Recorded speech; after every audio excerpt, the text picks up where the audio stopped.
Hi everyone. We are back again for another episode in our blood bank program. So now what I'm going to show you is how to put the reagents in the samples into your tubes for an ABO and RH.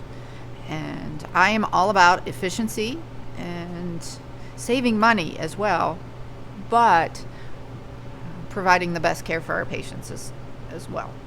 So I'm going to show you, you can do a type in RH, and then I'll show you even later, you can do a type in screen too.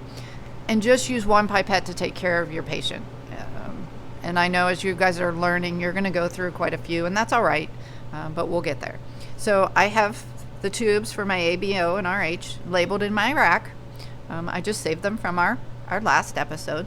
And now I have a sample here. And so you can see our sample. And so what I do so that we can actually use one pipette in this is we're going to add our plasma first. Okay? Because once we go down in those cells to make our cell suspension, we're going to mess up our plasma. We'll get red cells mixed back up into it. So what we do is we know that for our back type, okay, we need plasma for that. So we're going to do our plasma first. Okay, so we'll take the lid off. Here's our pipette. So we'll go down and we'll just go at the very top, get a little bit of plasma.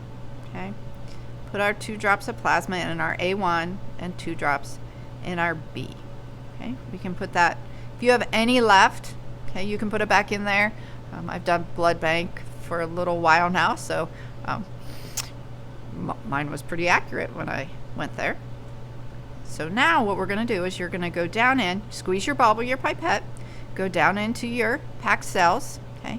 Just get a little bit and quickly pull that out, okay? And then go to your patient tube. Okay?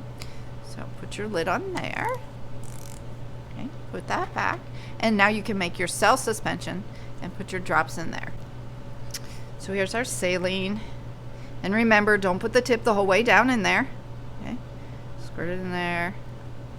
Mix it around a little bit. I didn't get very many cells in there on purpose.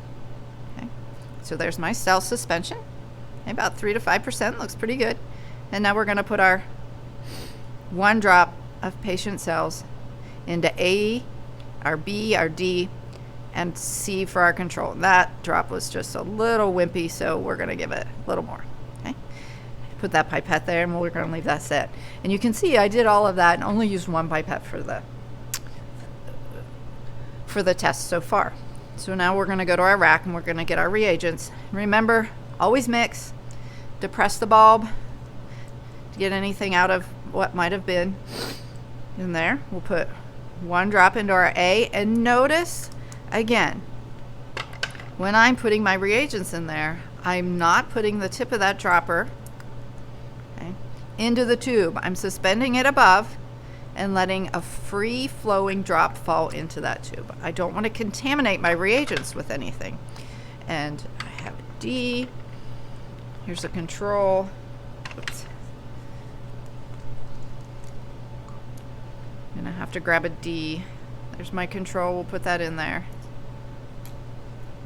Okay, here's my anti-D. Put a drop in there. And if you need to, you can move that, and I'll show you how to rest your hand on there on the rack if you need to. So here's my A1. I'm gonna mix. So these are getting to room temperature. Depress and mix those. It's really important for these cellular reagents. Okay. And if you need to, if your hand's a little shaky, you can always rest your hand right there on the rack and hold it on there, and that gives you some support then to put a drop in there as well. So that's really helpful. And then here's our B. And notice as you're learning this, these are specifically A1 cells. Okay. Oh, I got a little bit of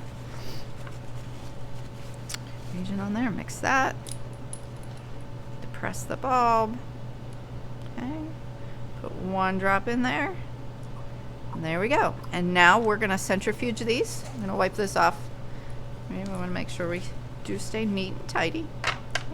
centrifugose in our centrifuge for 15 to 20 seconds, and we're going to have another episode where we're reading some of these reactions under our glutination viewer. So signing off.